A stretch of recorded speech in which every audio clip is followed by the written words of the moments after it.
Locksley Hall. Comrades, leave me here a little, while as yet 'tis early morn.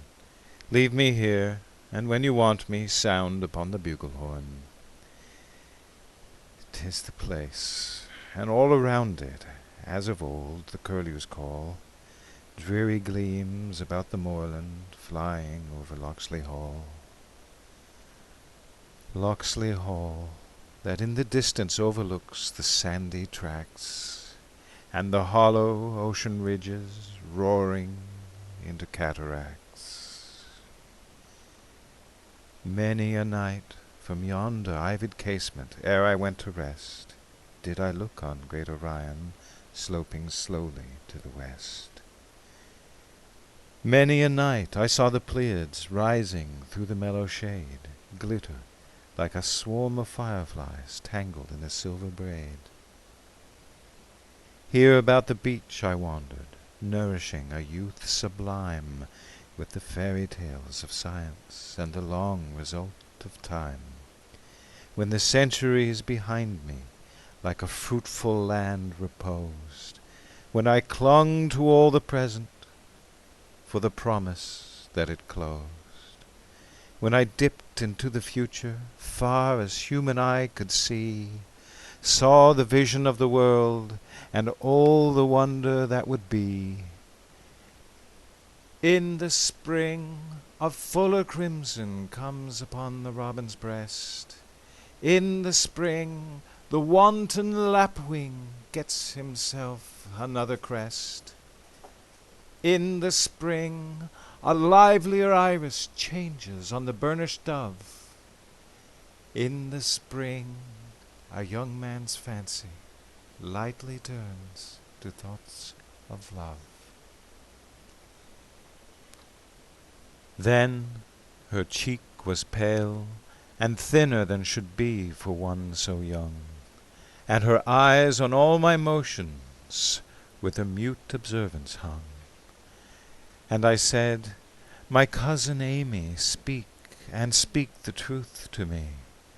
Trust me, cousin, all the current of my being sets to thee." On her pallid cheek and forehead came a colour and a light, as I have seen the rosy red flushing in the northern night. And she turned, her bosom shaken with a sudden storm of sighs, all the spirit deeply dawning in the dark of hazel eyes, saying, "I have hid my feelings, fearing they should do me wrong," saying, "Dost thou love me, cousin?" Weeping, "I have loved thee long." Love took up the glass of time and turned it in his glowing hands. Every moment, lightly shaken, ran itself in golden sands. Love took up the harp of life and smote on all the chords with might, smote the chord of self that, trembling, passed in music out of sight. Many a morning on the moorland did we hear the copses ring, and her whisper thronged my pulses with the fullness of the spring. Many an evening by the waters did we watch the stately ships, and our spirits rush together at the touching of the lips. Oh, my cousin, shallow-hearted! Oh, my Amy, mine no more! Oh, the dreary, dreary moorland! Oh, the barren, barren shore! Falser than all fancy fathoms, falser than all songs have sung, puppet to a father's threat, and servile to a shrewish tongue. Is it well to wish thee happy, having known me? to decline on a range of lower feelings and a narrower heart than mine? Yet it shall be. Thou shalt lower to his level day by day what is fine within thee, growing coarse to sympathize with clay. As the husband is, the wife is. Thou art mated with a clown, and the grossness of his nature will have weight to drag thee down. He will hold thee when his passion shall have spent its novel force, something better than his dog, a little dearer than his horse. What is this? His eyes are heavy. Think not they are glazed with wine. Go to him. It is thy duty. Kiss him. Take his hand in thine. It may be my lord is weary, that his brain is overwrought. Soothe him with thy finer fancies. Touch him with thy lighter thought. He will answer to the purpose, easy things to understand. Better thou wert dead before me, though I slew thee with my hand.